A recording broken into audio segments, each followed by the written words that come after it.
ফাগুনের মাতাল। কিরে গাড়ি হ্যান্ডেল কই? হ্যাঁ, আব্বার কাছে ফোন দিতে হবে।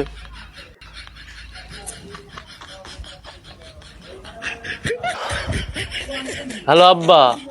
হ্যাঁ বল। ওই গাড়ি থুয়ে গেলাম, গাড়ি আছে হ্যান্ডেল চুরি হয়ে গিয়ে। তুমি কনে? আমি বাড়ি। হ্যান্ডেল খুঁজে পাচ্ছি নে। গাড়ি আছে হ্যান্ডেল নেই, তুই থাক, ওখানে আমি আসছি এখনই।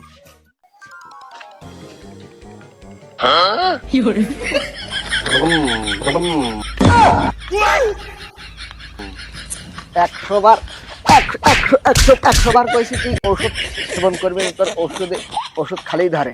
গাড়ি এমনি না ফিরে বসে তুমি এমনি যে হ্যান্ডেল করতে। আরে একটা থাপে আবার কাঠল গরম করে দেবো।